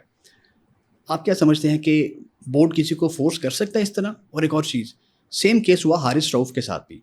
وہ بھی اس نے جب کہا کہ میں ریڈ بال نہیں کھیل سکتا, میری مسلز میری باڈی فزیک اس طرح کی نہیں ہے کہ میں برداشت کر سکوں, سو آگے ورلڈ کپ آ رہا ہے تو میں نے اس کے لیے فوکس کرنا ہے, تو آپ نے اس کا کانٹریکٹ بھی کینسل کر دیا. کیا یہ ہونا چاہیے بورڈ کی طرف سے ایسا رویہ؟ نہیں, میں اس کے حق میں نہیں ہوں. میں سمجھتا ہوں کہ کرکٹ بورڈ کو ان کھلاڑیوں کے ساتھ بیٹھ کے ان کی فزیکل کنڈیشن دیکھنی چاہیے تھی فزیو سے, اور ان کو اگر کرکٹ بورڈ کی رائے یا ان کے جو میڈیکل چیک اپ کا نتیجہ جو فرق ہوتا کہ نہیں اس کو کوئی مسئلہ نہیں، پھر ان کو سمجھایا جانا چاہیے تھا کہ آپ ٹھیک ٹھاک ہیں، آپ کھیل سکتے ہیں، اگر آپ پہ زیادہ پریشر آ رہا ہے تو ہم آپ کی کچھ کمٹمنٹ کم کر دیتے ہیں۔ یہ دیکھیں افہام و تفہیم سے بڑے مسئلے حل ہو سکتے ہیں۔ یہ رویہ کہ کرکٹ بورڈ اپنے دفتر میں بیٹھا ہوا یک طرفہ حکم دیتا رہے تو ایسا ہونا نہیں چاہیے، نہ ہو سکتا ہے۔ تو اس لیے کھلاڑی کو کھلاڑی جو ہوتے ہیں ہمارے اس طرح کے نہیں، آپ سمجھیں کھلاڑی جس طرح مثلاً آسٹریلیا انگلینڈ میں بڑے ڈسپلن بھی ہوتے ہیں، وہ اس معاشرے میں ہی سارے کے سارے میں آپ دیکھیں گے آپ کو نظم و ضبط نظر آئے گا اور تعلیم نظر آئے گی۔ ہمارے ہاں تو تعلیم بھی کوئی نہیں ہے اور روایات بھی کوئی ایسی اچھی نہیں ہے، تو اس لیے کرکٹ بورڈ کو زیادہ حوصلہ دکھانے کی ضرورت ہے، زیادہ ان کو سمجھداری کا مظاہرہ کرنے کی ضرورت ہے۔ اس طرح تو آپ کھلاڑی ضائع کرتے رہیں گے۔ کسی نے کہا کہ میں نہیں کر سکتا، اس بٹا جیسے میں وہ آپ کو مثال دی تھی میاں داد اور وسیم اکرم کی، تو آپ نے پروف کیا نا کہ وسیم اکرم فٹ نہیں ہے۔ اسی طرح اگر ان کو دیکھیں تو ہو سکتا ہے واقعی ان کا ایسا مسئلہ ہو، یا اگر وہ کوئی کھلاڑی ایسا ہے جو کہ سمجھتا ہے کہ وہ اتنی محنت نہیں کر سکتا، تو آپ ڈنڈے سے تو نہیں نا اس کو کہیں گے کہ تم محنت کرو، وہ تو بے دلی سے پھر کھیلے گا۔ تو اس لیے میں سمجھتا ہوں کہ اس کا حل اور ہونا چاہیے۔ پلیئر کا فیصلہ ہونا چاہیے کہ وہ کھیلنا چاہتا ہے یا نہیں چاہتا، کانٹریکٹ باؤنڈ نہیں کر سکتا اس کو، کانٹریکٹ باؤنڈ نہیں کر سکتا، اس کا آپ جائزہ لے کے دیکھ کے اگر وہ سمجھیں کہ وہ جان بوجھ کے کوئی بات کر رہا ہے تو پھر آپ کوئی سزا کی سوچ سکتے ہیں، ورنہ نہیں۔ ابھی ریسنٹ جو پاکستان کو شکست کا سامنا کرنا پڑا اس ورلڈ کپ میں، تو ایک تو میں یہ آپ سے جاننا چاہ رہا تھا کہ اس کی وجوہات آپ کیا سمجھتے ہیں بینگ دا چیئرمین، اگر آپ چیئرمین ہوتے؟ اور ایک اور بڑی خاص چیز تھی کہ وہ کہہ رہے کہ ہم ایک آپریشن کریں گے، سو کیا آپریشن حل ہوتے ہیں کہ اس طرح کی شکستوں پر کچھ نکالنے کے لیے اس میں سے کچھ؟ پہلی بات تو یہ ہے کہ جو وجوہات ہیں وہ تو اب اتنی زیادہ آ چکی ہیں، بحث ہو چکی ہے، بتائی جا چکی ہیں کہ بہرحال دہرانے والی بات ہوگی، تو میں کچھ مختصر کر کے دہرا دیتا ہوں۔ پہلی بات تو یہ ہے کہ آپ غور کیجئے کہ یہاں پہ 7 رکنی سلیکشن کمیٹی بنائی ہے۔ میں نے کوشش کی ہے کوئی تلاش کرنے کی، میرا خیال ہے کسی اور ملک میں آج تک 7 رکنی سلیکشن کمیٹی نہیں بنی۔ آپ ٹھیک ہے، 3-5 اس طرح ہوتی، 3 میکسیمم 3 ہوتے ہیں عام طور پر، 3 ہوتی ہے، یہ نہیں بنی۔ اب جب 7 رکنی کمیٹی بنے گی تو ہر ایک کی کوئی نہ کوئی رائے ہوگی، کسی کی فرق ہوگی، مختلف علاقوں سے تعلق ہوگا، مختلف ان کی نسبتیں ہوں گی کھلاڑیوں سے، تو یہ آپ ایسے کیوں کرتے ہیں؟ دوسری بات ہے کہ 7 رکنی کمیٹی جو ہے وہ بھی کرکٹرز پہ مشتمل نہیں تھی، اس میں ایک غالباً بلال افضل صاحب نام ہے جو اینالسٹ، ڈیٹا اینالسٹ کے طور پر۔ اب آپ یہ بھی مجھے کسی ملک کی مثال بتا دیں کہ سلیکشن کمیٹی میں بطور سلیکٹر ڈیٹا اینالسٹ ہے، ڈیٹا اینالسٹ ہوتا ہے، اس سے آپ پوچھتے ہیں، سپورٹ کر دیتے ہیں سلیکٹر، اور پھر فیصلہ اپنا کرتے ہیں۔ 2 چیزیں ہو گئی۔ پھر مجھے کسی ملک کی مثال دے دیں جس میں سلیکشن کمیٹی کا سربراہی کوئی نہ ہو، دیکھیں نا، یعنی عجیب و غریب قسم کی بات تھی۔ اور اس میں میں نے کچھ جستجو بھی کی جاننے کی کہ کیا وجہ ہے۔ پتہ لگا کہ چیف سلیکٹر تو طے شدہ تھا کہ وہاب ریاض صاحب ہوں گے، لیکن مسئلہ یہ پیش آ رہا تھا کہ وہ اتنے جونیئر ہیں کہ کوئی سینئر کھلاڑی ان کے ساتھ ممبر بننے کو تیار نہیں تھا۔ تو اس کا حل یہ سوچا گیا کہ ہاں جی کوئی نہیں، ایکول ہیں سب، چیئرمین کوئی نہیں ہے، سب ایکول ہیں۔ اب یہ مجھے بتائیں اس کو آپ کیا کہیں گے؟ اس کو آپ بے ایمانی کہیں گے؟ آپ اس کو منافقت کہیں گے؟ کیا کہیں گے آپ؟ یہ عجیب سی بات ہے کہ آپ کو پتہ ہے کہ یہ آپ کا ہے چیئرمین، اور آپ کہہ رہے ہیں کہ نہیں یہ کوئی نہیں۔ تو اس قسم کی حرکتوں کے نتیجے میں جو ٹیم بننی تھی وہ کیا ٹیم بننی تھی؟ اب میں تو چونکہ اتنا فالو نہیں کرتا کرکٹ کو کہ میں بتا سکوں، لیکن جتنے میں مختلف کبھی ٹی وی پہ اور میڈیا پہ دیکھتا ہوں، خاص طور پہ جو ہمارے باسط علی صاحب ہیں، باسط علی نے میرے زمانے میں ہی، میں مینیجر تھا ویسٹ انڈیز میں، وہاں پہ اپنا ڈیبیو کیا تھا میچ میں، اور بڑا اس کے ساتھ میرا اچھا رشتہ ہے، احترام کا رشتہ ہے۔ تو اس نے گن کے نام لیے ہوئے ہیں کہ یہ پاکستان کی ٹیم نہیں تھی، یہ ٹیم جو تھی وہ وہاب ریاض صاحب کی تھی۔ اگر پاکستان کی ٹیم ہوتی تو اس میں وہ بھی ہوتا، وہ بھی ہوتا، وہ بھی ہوتا، چار کم از کم چار وہ نام لیتا رہا جو اس کے خیال میں وہ حق رکھتے تھے کہ وہ اس ٹیم میں ہوتے. اگر یہ بات درست ہے تو بڑی افسوسناک بات ہے کہ آپ اچھے کھلاڑیوں کو چھوڑ کے اور اپنی پسند کے مرضی کے کھلاڑی بیچ میں ڈال رہے ہیں. اور مثالیں کئی دی جاتی ہیں، مثلا شاداب کی مثال بڑی عام لیجیے. اب شاداب کا ریکارڈ بھی کوئی خاص نہیں ہے، پچھلے کئی ٹورنامنٹس میں میچز میں اس نے کوئی کارکردگی بھی نہیں دکھائی، لیکن اس کو کھلایا جا رہا ہے اور اس کی بجائے جو ایک دو ٹیم میں تھے بھی اچھے اسپنر وغیرہ ان کو نہیں رکھا گیا. اور اس کی وجہ یہ بتائی جاتی ہے کہ اگر وہ کھلا دیے جاتے اور اچھی کارکردگی دکھاتے تو پھر شاداب کی چھٹی ہو جانی تھی. تو اب اس طرح کی چیزیں کہی جاتی ہیں. پھر اور آپ آگے چلیں، میچ ہونے ہیں امریکہ میں، بعد میں شاید ویسٹ انڈیز میں ہونے تھے. اب امریکہ کا اور انگلینڈ کا کوئی مقابلہ آپ کر سکتے ہیں؟ انگلینڈ کی بڑی یونیک اور انوکھی سی کنڈیشنز ہوتی ہیں، اور خاص طور پہ جو شروع کا سمر ہوتا ہے، بالکل وہ خود گورے کہتے ہیں کہ یہ ویٹ سمر ہوگا اور اس میں ہوا بھی چلے گی اور اس میں گیند کی موومنٹ بھی بڑی ہوگی، اور انگریز وہاں پہ ولایت میں موومنٹ بڑی زبردست. اب وہاں پہ آپ اپنے 4-5 میچ کھیلنے چلے گئے ہیں، تو وہاں پہ آپ کی کیا پریکٹس ہونی تھی؟ پریکٹس تو آپ کو چاہیے تھی ان کنڈیشنز میں ہوتی جہاں پہ آپ نے ٹورنامنٹ کھیلنا. وہ دن جو آپ نے وہاں سے ضائع کیے، جس کسی اللہ کے بندے نے وہ سارا فکسچر رکھے تھے، اس کی تو انکوائری ہونی چاہیے اور اس کو سزا ملنی چاہیے کہ تم کرکٹ کو اتنا بھی نہیں سمجھتے کہ جہاں پہ میچ ہو. اب دیکھیں 92 کا ہوا تھا ورلڈ کپ، اور اس کے بعد جو بھی ہوئے تو وہ ساری ٹیمیں پہلے جاتی تھی. ہماری ٹیم 10 دن پہلے جاتی تھی، وہاں جا کے کھیلتی تھی اور پریکٹس کرتی. 99 میں میں چیئرمین تھا، مجھے یاد ہے جتنے دن انہوں نے مانگے تھے کہ جی ہمیں چاہیے وہاں پہ، میں نے وہ دن دیے تھے. وہاں جائے، کھیلے سیلے، اور وہ بے شمار شاندار کارکردگی تھی ہماری ٹیم کی. آپ کو اگر یاد ہو 92 میں اتنی اچھی کارکردگی نہیں تھی جتنی 99 میں تھی. وجہ کیا تھی کہ جو پول میچز تھے پاکستان ٹاپ پہ تھی پوائنٹس کے لحاظ سے، جو آخری 4 ٹیمیں مرج کی اس میں ٹاپ پہ تھی ہر جگہ. صرف ایک بدقسمت میچ تھا فائنل، جس میں بالکل یک طرفہ مقابلہ ہو کے وہ اللہ جانے کیا ہوا کیسے ہوا، لیکن وہ اوور آل ٹیم کی کارکردگی بہت اچھی تھی ساری.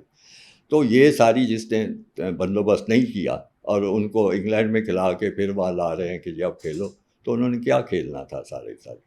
اس طرح کی بے شمار چیزیں میں سمجھتا ہوں ہوئی ہیں، اور جس کا پورا چھان بین ہونی چاہیے. اب یہ سرجری کی بات ہے، بڑا بھی عجیب و غریب قسم کا بیان تھا. میں تو خود پڑھ کے اخباروں میں حیران ہوا تھا. جب ٹیم ٹورنامنٹ کھیل رہی ہو نا تو کوئی ایسا بیان نہیں آنا چاہیے. صحیح ہے، ٹیم کی حوصلہ افزائی کی بات ہونی چاہیے، چاہے نظر آئے کہ نہیں کچھ ہو سکتا، پھر بھی کہیں کہ بڑی اچھی ٹیم ہے، بڑا اچھا کھیلیں گے، یہ کریں گے. بعد میں آپ جو مرضی کرتے رہیں. تو آپ ابھی آپ کا میچ ایک آدھ رہتا ہے اور آپ وہاں سرجری کی بات کریں، اور سرجری کر کون رہا ہے؟ جس نے یہ ساری خرابیاں خود کی ہوئی ہیں. یعنی سلیکشن کمیٹی غلط بنائی ہے، چیف سلیکٹر کوئی نہیں بنایا، جو بنایا ہے وہ اس کا اہل نہیں ہے، جو اس نے پروگرام ترتیب دیا ہے وہ پروگرام نہیں بننا چاہیے تھا، وہ سب کچھ کر کے وہ سرجری کی وہاں پہ بات کر رہا ہے. تو یہ بھی بات غلط تھی.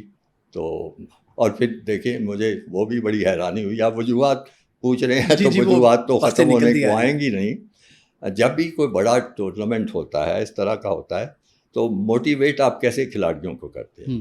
آپ موٹیویٹ کرتے ہیں کہ تم پاکستانی ہو، تم پاکستان کے لیے کھیلو گے، تم اپنی قوم کے لیے کھیلو گے، اپنے نام اپنے عزت کے لیے کھیلو گے، اپنا نام بلند کرو گے، جیت کے آؤ گے ٹورنامنٹ تو آپ کو سب کچھ مل جائے گا. صحیح ہے. کبھی میں نے نہیں سنا تھا کہ کہا جائے کہ $1,00,000 کے لیے کھیلو. بڑا ہی مرد کا خیر قسم کی پیشکش تھی. تو میرا خیال کافی وجوہات ہیں، آپ کچھ مطمئن ہو گئے ہوں گے. اچھا، آپ نے ذکر کیا 99 کے ورلڈ کپ کا، فائنل ہارا، آپ کو بھی عہدے سے ہٹا دیا گیا. آپ نے ایک میچ کا ذکر کیا کہ پاکستان آسٹریلیا کا جو فائنل ہوا تھا وہ 1 سائیڈ ہو گیا، لیکن ایک میچ اس میں اور بھی تھا، پاکستان ورسز بنگلہ دیش، جو پاکستان ہارا تھا. اس میں بڑے سوال اٹھے اس پر، اور آپ نے بھی اس پر ایک کویشچن کیا تھا کہ مجھے بھی اس میں ڈاؤٹ لگتا ہے. What was that? وہ ایشو کیا بنا تھا، وہ کس طرح سے، تھوڑا سا اس کو ذرا. مجھے یاد نہیں اس میچ کے حالات، لیکن پاکستان اور بنگلہ دیش کا آپس میں اس وقت لگتا تھا مقابلہ ہی کوئی نہیں ہے سارا کچھ ہے وہ.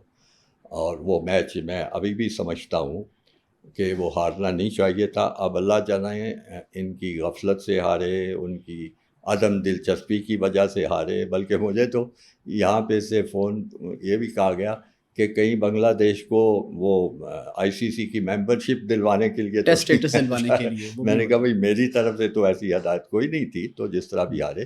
تو بات یہ ہے کہ جیسے آپ نے خود کہا کہ اس ورلڈ کپ کے بعد میں تو چیئرمین نہیں رہا تھا، تو اگر میں چیئرمین رہتا تو میں ضرور تفتیش بھی کرتا، جاننے کی کوشش کرتا، کھلاڑیوں سے گفتگو کرتا کہ کیسے میچ ہارا اور کیوں میچ ہارا. تو وہ چونکہ نوبت ہی نہیں آئی، اب میں اس پہ کیا تبصرہ کر سکتا ہوں. میرا خیال ہے کرکٹ کے حساب سے تو میچ پاکستان کو آسانی سے جیتنا چاہیے تھا. لیکن دیکھیے کہنا مشکل ہے، کرکٹ کو ویسے ہی بائی چانس کہتے ہیں، game by chance, test match کو بھی کہتے ہیں، لیکن ون ڈے میں اور بائی چانس زیادہ ہو جاتا ہے. اب T20 میں آپ نے دیکھا مزید تیز ہو گیا. اب کہاں آسٹریلیا اور کہاں افغانستان کیسے وہ جیتے ہیں. پاکستان کو بھی ایک دفعہ انہوں نے ہرا دیا تھا. تو یہ اور اب مزید آپ کو میں بتاؤں کہ اس کے بعد کوئی بڑی ٹیم آئی تھی بنگلہ دیش میں اسی ورلڈ کپ کے بعد، اور وہاں بنگلہ دیش نے ان کو ایک آدھ میچ ہرا دیا تھا. مجھے کسی پاکستانی کھلاڑی نے فون کیا تھا کہ سر دیکھیں آپ ہمیں خفا ہو رہے تھے تو یہ میچ ہار گئے ہیں. میں نے کہا کوئی ان کی کنڈیشن فرق ہوگی، انگلینڈ میں تو ایسا مسئلہ نہیں تھا. تو اب کچھ نہیں کہہ سکتا اس کے بارے میں. جو ہی آپ کا عہد ختم ہوا، ایک رپورٹ آتی ہے جسٹس قیوم کمیشن رپورٹ، اور اس میں بڑے بڑے کھلاڑیوں کے نام بھی آئے. ہم سب کے سامنے ہیں وسیم اکرم، انضمام الحق، اعجاز احمد، سلیم ملک، عطاء الرحمان، مشتاق احمد، یہ سب نام اس میں تھے.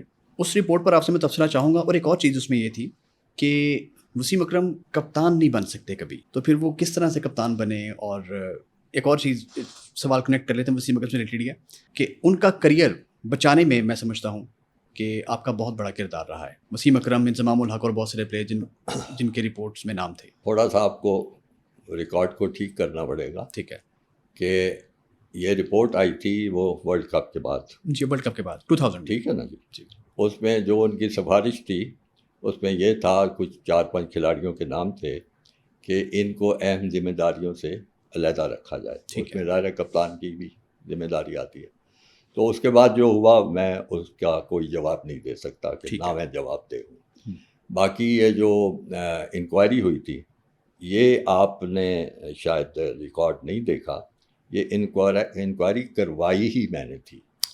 میرے آنے سے پہلے ماجد خان چیف ایگزیکٹو تھے، انہوں نے خط لکھا تھا اسلام آباد میں صدر پاکستان کو کہ یہ حالات ہیں، بہت برے حالات تھے وہ میچ فکسنگ کیا، تو اس کا کچھ چھان بین ہونی چاہیے. لیکن اس پہ کوئی عمل درآمد نہیں ہوا تھا. جب میں نے چارج لیا اور میں نے دیکھا کہ اس قسم کا خط لکھا گیا ہے، اتنی بری حالت تھی کہ سارے بڑے بڑے کھلاڑی جو تھے وہ شروع میں باہر تھے ٹیم کے. جو جنوبی افریقہ بھیجی گئی تھی اس میں وسیم اکرم نہیں تھا اور بڑے کھلاڑی نہیں تھے. تو میں نے پوچھا کہ یہ کیوں نہیں ہے. انہوں نے کہا جی یہ میچ فکسنگ کرتے ہیں. میں نے کہا ثبوت ہمارے پاس کوئی نہیں ہے. میں نے کہا یہ نہیں ہو سکتا، اتنے بڑے کھلاڑی کو بغیر ثبوت کے آپ باہر نہیں کر سکتے. بالکل صحیح ہے. تو میں نے اس پہ بڑا ایک لیا فیصلہ. وسیم اکرم اس وقت انگلینڈ میں تھا. میں نے اس کو وہاں پہ کہا کہ تم ٹیم کے ساتھ جوائن کرو، کیونکہ تم اتنے بڑے کھلاڑی ہو کہ تمہیں باہر نہیں رکھا جا سکتا. ثبوت ہے کوئی نہیں تھا. تو اس طرح وہ ٹور ہو گیا. اور پھر میں گیا خود اسلام آباد. میں صدر پاکستان سے ملا اور میں نے کہا جی آپ کو یہ خط کرکٹ بورڈ کی طرف سے لکھا گیا تھا اور انکوائری ہونی چاہیے، کیونکہ اس کے بغیر بات نہیں بن سکتی. راشد لطیف آپ کو یاد ہے کپتان بنے، بالکل سارا کچھ. تو وہ انکوائری میری درخواست پہ ہوئی تھی. لاہور ہائی کورٹ کو لکھا گیا اور انہوں نے جسٹس ملک محمد قیوم صاحب کا انتخاب کیا. تو انکوائری تو میں تو خود چاہتا تھا کہ انکوائری ہو، جو گناہ گار ہیں، جو مجرم ہیں، ان کو سزا ملے. میں تو خود چاہتا. اور اسی وجہ سے جب انکوائری ہو رہی تھی تو میں کئی دن کورٹ میں خود جاتا رہا دیکھنے کے لیے. اس کا بھی غلط مطلب لیا گیا کہ جی چیئرمین صاحب کو بچانے کے لیے آ رہے ہیں. نہیں، میں کسی کو بچانے کے لیے نہیں جا. میں خود اپنے کانوں سے سننا چاہتا تھا کہ ان کے خلاف کیا گواہیاں آ رہی ہیں. آپ حیران ہوں گے، آپ اس کی پوری تفصیلی رپورٹ کو پڑھیں، ایک گواہی ایسی نہیں آئی جو جس کو کہتے ہیں نا ڈائریکٹ ایویڈنس، کہ جس میں کہا جائے کہ جناب یہ فلانے نے یہ کیا ہے. گواہیاں کیا آتی تھیں؟ کوئی بندہ اے آ گیا، بی الف بے زید بکر آ گیا کہ میں نے فلانی جگہ بیٹھا تھا جی، میں نے سنا کہ فلانا میچ فکس ہو رہا ہے اور ایک بندہ جو ہے وہ فلانے پلیئر کو اتنے پیسے دے گا، فلانے کو اتنے پیسے. انہوں نے کہا وہ کون بندہ تھا پیسے لینے؟ وہ مجھے پتہ نہیں جی، وہ تو میں نے وہاں سنا تھا. اس طرح کی گواہیاں آ رہی تھی. تو اب جج صاحب جو تھے وہ بھی بڑے پریشان ہوئے کہ بھائی اس پہ میں کیا کسی کو سزا دوں. اس کو تو کہتے ہیں نا ہیئر سے ایویڈنس، یعنی کہ بس ادھر سے سنی ادھر سے. ایک گواہی سیدھی نہیں آئی تھی، کہا بہت جاتا تھا. تو اب اگر جرم ہوا ہو، میں نہیں کہتا کہ یہ نہیں ہوتا تھا، ہوتا ہوگا، لیکن اس کی گواہی نہ آئی ہو. تو اب آپ دیکھیے کہ کتنے مجرم جو ہیں، قاتل ہیں، خرابی کرتے ہیں، لیکن جب گواہی نہیں آتی تو وہ بچ جاتے ہیں. تو یہی صورتحال ہماری تھی. بہرحال ہم نے اس کے ذریعے پھر اس چیپٹر کو کلوز کیا، اور میں نے صاف ان کو کہا کہ اب تو ہم ہیں، ہر ایک پہ نظر بھی رکھیں گے. اب پہلے جو ہوا میں اس کا کچھ کہہ نہیں سکتا، وہ انکوائری ہوئی ہے. اب جو موجودہ صورتحال ہے، اگر کسی نے کوئی چیز حرکت کی تو ہم اس کی بڑی نظر رکھیں گے. تو یہ صورتحال ہوئی. میں تو بلکہ اس چیپٹر کو بڑی اچھی طریقے سے ہینڈل کیا. یہ نہیں ہے کہ کوئی باہر سے انکوائری ہو رہی تھی، وہ انکوائری تو میں نہیں کروائی تھی. اوبیسلی آپ نے ہینڈل کیا تو وہ پلیئرز بچ گئے. اس کے بعد ایک مس ہینڈل بھی کیس ہوا تھا، عامر آصف اور سلمان بٹ والا. وہ ہوا جی، وہ مس ہینڈل ہوا تھا. اور اس کے بعد دیکھیے کہ پلیئرز کس طرح سے گو کہ انہوں نے کیا، ثبوت سامنے بھی آئے اور ساری دنیا نے اس کو دیکھا. اگر بورڈ اس کو ٹیک اپ کرتا ہے صحیح طریقے سے تو پلیئرز بچ سکتے تھے، ان کا فیوچر سیکیور ہو سکتا تھا. قانونی نہیں بچ سکنے کی اس لیے بات نہیں تھی کہ اگر انہوں نے کیا تھا تو ان کو بچانے کی کیا ضرورت تھی. یعنی اگر ایویڈنس آ گئی ہے، میں آپ کو یقین دلاتا ہوں کہ میرے زمانے کے کسی کھلاڑی کے بارے میں براہ راست آتی، جس کو جج صاحب کہہ رہے تھے کہ لیول آف ایویڈنس جو ہوتا ہے وہ ایسا ہونا چاہیے، ڈائریکٹ ایویڈنس ہو، تو میں کسی کو نہ بچاتا. ظاہر ہے کہ اگر آپ ملک کو بیچ رہے ہیں تو آپ کو کیوں بچایا جائے. نہیں، میری یہ سوچ نہیں تھی. لیکن میں یہ تھا کہ صرف سنی سنائی پہ کسی کو سزا نہیں دی جا سکتی، کیونکہ بڑے بڑے بھی جو لوگ جرائم کرتے ہیں اور کوئی ان کے بارے میں ثبوت نہیں ہوتا تو پھر ان کو برداشت کرنا پڑتا ہے. ابھی ریسنٹلی بابر پر بھی الزام لگا. ایک جرنلسٹ ہے، انہوں نے بڑا منہ کھول کر الزام لگایا کہ بابر اعظم کے پاس یہ گاڑی کہاں سے آ گئی ہے. تو ایسے الزامات پر پی سی بی کیوں خاموش رہتا ہے؟ وہ کیوں نہیں کچھ آگے کرتا؟ پی سی بی کو نہیں خاموش رہنا چاہیے. میں نے پڑھا ہے پی سی بی کا بیان کہ جی کسی کے پاس کوئی ثبوت ہے تو لائے. او بھائی، کسی نے آپ کو اطلاع دے دی ہے، گاڑی موجود ہے. میں سمجھتا ہوں کہ اس صحافی نے یہ جو خبر دی ہے گاڑی موجود ہوگی تو پوچھو، سیدھی سی بات ہے، پلیئر سے پوچھو یہ گاڑی کہاں سے لی، کیسے آئی. وہ اگر اپنے منی ٹریل دے، اپنی وہ جو آمدنی ہے اس میں سے دکھائے اور ثابت کرے کہ اس نے خود لیا ہے، بات ختم ہو جائے گی. اگر وہ نہ ثابت کر سکے تو کرکٹ بورڈ کو اس پہ ایکشن لینا چاہیے. یہ کہہ دینا کہ جی جس نے کہا ہے یہ وہ ثبوت لے کے آئے، وہ کہاں سے ثبوت لائے گا؟ ثبوت تو آپ نے دیکھنا نا کہ اس میں ثبوت ہے. جس نے الزام لگایا وہ، جی ہاں، تو آپ الزام کی تحقیقات کریں. اگر جھوٹا الزام ہے تو وہ بھی پتہ چل جائے گا، اگر سچا ہے تو وہ بھی پتہ چل جائے گا، پھر آپ کارروائی سے کر سکتے ہیں. یہ رویہ ٹھیک نہیں ہے کہ جس نے کہا ہے وہ ثبوت لے کے آئے. نو. اچھا، ایک چیز اور ہے کہ جو چیئرمین پی سی بی بنتے ہیں آج کل، ہم نے دیکھا کہ پچھلے 1.5 سال میں 4 چیئرمین پی سی بی تبدیل ہوئے. جی، سیٹھی صاحب آئے، رمیز آرا صاحب آئے، ذکا اشرف صاحب آئے، پھر محسن نقوی صاحب آئے. یہ پولیٹیکلی موٹیویٹڈ فیصلے ہوتے ہیں یا کوئی بورڈ کا اپنا بھی کوئی اسٹرکچر ہوتا ہے چیئرمین چننے کا؟ بورڈ کا کوئی اسٹرکچر نہیں ہے. بورڈ کا اتنا ہی ہے لکھا ہوا کہ جو ہے کمپیٹنٹ اتھارٹی وہ چیئرمین لگائے گی. پہلے پریزیڈنٹ پاکستان ہوتے تھے، وہ کرتے تھے. اس کے بعد پرائم منسٹر کے پاس یہ اختیار آ چکا ہے. اور اب اس میں بہت بدقسمتی کی بات ہے کہ کسی زمانے میں صدر جو پاکستان ہوتے تھے ان کا کسی سیاسی جماعت سے تعلق نہیں ہوتا تھا، یا فوج سے یا کسی اور، یا کچھ نیوٹرل قسم کے لوگ ہوتے. تو وہ بڑا چن کے اچھے لوگ لگاتے تھے. کوئی لابی نہیں ہوتی تھی، کوئی سفارش نہیں ہوتی تھی. اب میں 4-5 نام لیتا ہوں. آپ سوچ سکتے ہیں کہ عبدالحفیظ کارزا صاحب نے کوئی سفارش کرائی ہوگی کہ مجھے چیئرمین لگا؟ نہیں. اللہ بخشے بھٹو صاحب وزیر اعظم تھے، ان کو پتہ تھا یہ بامبے میں ایک دوسرے کو جانتے تھے، وہاں کرکٹ کھیلتے رہے ہیں، پھر ان کی جو میچز جو انگلینڈ میں کھیلتے تھے وہ بھی دیکھے ہوئے تھے، تو انہوں نے ان کو دعوت دی کہ آئیے آپ کرکٹ کو سنبھال لیجیے. انہوں نے 6-7 سال رہے وہاں. اس کے بعد ایک بڑا نام ہے ایئر مارشل نور خان. جی. آپ تصور کر سکتے ہیں کہ وہ بھاگ دوڑ کر رہے ہوں گے کہ مجھے چیئرمین لگایا جائے. بلکہ میری جو اطلاع تھی اس وقت کی کہ انہوں نے انکار کیا تھا کہ مجھے نہیں پتہ، میں تو ہاکی چلاتا رہا ہوں، اسکواش. لیکن وہ اتنے اچھے ایڈمنسٹریٹر تھے کہ مرحوم ضیاء الحق صاحب نے زور ڈالا کہ نہیں آپ لے لیں، آپ بہتری کریں کرکٹ کی. ہے وہ بن گئے. پھر ایک مثال میں دیتا ہوں جسٹس کارنیلیس صاحب کی. کیا بات ہے. تو کیا سمجھ سکتے ہیں کہ وہ بھاگ دوڑ کر رہے ہوں گے کہ جی مجھے چیئرمین لگایا جائے؟ کوئی ایسی بات نہیں تھی. پھر جو 92 میں کا ورلڈ کپ جیتا گیا تھا، اس وقت بہت تھوڑے لوگ جانتے ہیں کہ لیفٹیننٹ جنرل زاہد علی اکبر چیئرمین تھے، باپ ڈاکے بھی چیئرمین تھے. تو ان کو بھی اسی طرح دعوت دی گئی، چونکہ وہ اسی قبیلے سے تعلق رکھتے ہیں نا، جو جلندری پٹھان جس کو آپ کہتے ہیں. تو کرکٹ وغیرہ کے شوقین تھے، تو ان کو اس بنیاد پہ.